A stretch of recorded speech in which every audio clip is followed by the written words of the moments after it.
ஆசியாவின் கருப்பு குதிரை என வர்ணிக்கப்பட்ட சுசாந்திகா ஜெயசிங்க ஒலிம்பிக் பதக்கம் வென்று கடந்த 28ஆம் தேதியுடன் 15 ஆண்டுகள் பூர்த்தியாகின்றன. இதனை முன்னிட்டு சுசாந்திகா ஜெயசிங்கவை கௌரவிக்கும் வைபவம் ஒன்று ஜனாதிபதி மைத்ரிபால சிறிசேன தலைமையில் இன்று நடைபெற்றது. கொழும்பு மன்ற கல்லூரியில் நடைபெற்ற இந்த நிகழ்வில் விளையாட்டுத்துறை அமைச்சர் உட்பட மேலும் சிலர் கலந்து கொண்டிருந்தனர். விளையாட்டுத்துறையின் தற்போது நிலைமை குறித்து இன்று காலையும் நாம் கலந்துரையாடினோம். அதற்கமைய நமது விளையாட்டுத்துறையில் புதிய உந்து சக்தியை மேம்பாட்டு நடவடிக்கைகளை மேற்கொள்ள உடனடி மற்றும் விரிவான தேசிய திட்டமுறை நடைமுறைப்படுத்தவும் அதற்கு சகல தரப்பினதும் ஒத்துழைப்பை பெற்றுக்கொள்ளவும் அரசாங்கம் என்ற ரீதியில் நாம் தீர்மானித்தோம். கடந்த காலங்களில் எமது விளையாட்டுத்துறை எதிர்நோக்கிய பின்னடைவு குறைபாடுகள் தொடர்பாக எனக்கும் சற்று தெளிவு உள்ளது.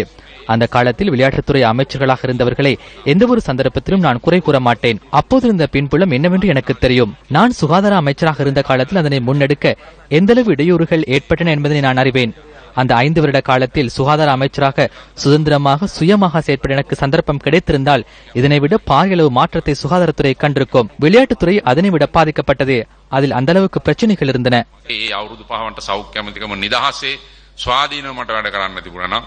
සෞඛ්‍ය ශේෂ්ත්‍රයේ ඊට වඩා වෙනස්කම් රාශියක් කෙරෙනවා. ක්‍රීඩා ශේෂ්ත්‍රයේ ඊට වඩා අන්තයි මුණ දුන්න ප්‍රශ්න. சுசந்திகா ஜெயசிங்கவின் இணையதளமும் இதன் போது அங்குரார்ப்பணம் செய்து வைக்கப்பட்டதுடன் அவருக்கு நினைவு சின்னமும் பரிசளிக்கப்பட்டது. இதேவேளை நவம்பர் 8ஆம் தேதி அனுஷ்டிக்கப்படும் பொப்பி மலர் தினத்தை முன்னிட்டு முதலாவது பொப்பி மலரை ஜனாதிபதிக்கு சூட்டும் நிகழ்வு ஜனாதிபதியின் உத்தியோகபூர்வ வாசஸ்தலத்தில் இன்று காலை இடம்பெற்றது.